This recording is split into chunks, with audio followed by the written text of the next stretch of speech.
সেই কোন ছোটোবেলায় জ্ঞান হওয়ার আগে মা বাপি হাত ধরে যেদিন স্কুলে নিয়ে গেল, সেদিনই কিন্তু এই রুটিন নামক ভদ্রলোকের সঙ্গে আমাদের পরিচয় হয়েছিল, তাই না বলো? ছোটোবেলায় ভাবতাম একবার বড় হই, কর্মজীবনে পা দেই, আর এত রুটিন টুটিনকে তোয়াক্কা করব না। কিন্তু হলো কি তাই বলো? বিয়ের পর কিছুদিন যে একেবারে রুটিন না মেনে কাটাইনি, সেটা বলা একেবারেই সমীচীন হবে না। কিন্তু যেদিন ছানাপোনার মা হলাম, সেদিন থেকে এই ভদ্রলোক আরও কড়াভাবে জীবনে উত্তীর্ণ হলো। মানে ওই যবের থেকে মা হলাম তবের থেকে নিজের রুটিন তো মেনে হাঁটতেই হবে, আবার উল্টে এই রকমই যেরকম মা ছোটোবেলায় করতো, মুখের সামনে খাওয়ার গুজে গুজে দিয়ে রুটিন বানাতে শিখিয়েছিল, সেরকম করে আরেকজন মানুষের মুখেও খাবার তুলে দিয়ে আজকে তাকে রুটিন শেখাতে হয়। প্রতি শনিবার আসার আগেই ভাবি যেন এই শনিবার একটু দেরি করে ঘুম থেকে উঠব, কিন্তু ভাবনাটা না শেষ পর্যন্ত ভাবনাতেই থেকে যায়। শেষে আমাকে সেই ভোর 6টার সময় ঘুম থেকে উঠতে হয় এবং রুটিন মেনেই সারাটা দিন কাজ করতে হয়, যেমনটা এই শনিবারও হলো। আর কি আর করা যাবে বলো?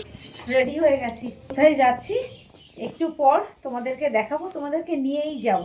সকাল 11:15 বাজে, আমি একেবারে সেজেগুজে রেডি। একটা পুরনো শাড়ি পরেছি, তোমরা এই শাড়িটাকে চেনো, আগে দেখেছো। আজকে আমায় ঠিকঠাক লাগছে কিনা একটু কমেন্ট করো। তাহলে চলো এবার বেরোই। আর কি, সেজেগুজে বেরিয়ে পড়লাম। যেখানে আমার মেয়ে প্রত্যেক দিন রুটিন মেনে বই খাতা গুছিয়ে নিয়ে যায়, ঠিক সেই জায়গায় অ্যাডামাস ওয়ার্ল্ড স্কুলে। কেন গিয়েছিলাম? 2 দিন আগে যে মেয়ের স্কুলে পিটি2 পরীক্ষা হলো, আজ ছিল তারই খাতা দেখানো। মেয়ে আজকে যেতে পারেনি, কারণ মেয়েটার না প্রচণ্ড ঠান্ডা লেগেছে, যেন কাস্তে কাস্তে সমানে বমি করে দিচ্ছে। 2 দিন ধরে তো স্কুলেও যেতে পারেনি। আমি আর ওর পাপাই গিয়েছিলাম। এই পরীক্ষা নিয়ে তো তেমন একটা চিন্তা নেই, কিন্তু সামনেই অ্যানুয়াল 16 তারিখ থেকে। এত ঠান্ডা লেগেছে, গত 2 দিন স্কুলেও যেতে পারিনি। কী যে করবে জানি না। খাতা দেখতে গিয়ে দেখলাম 90% মতন এসছে।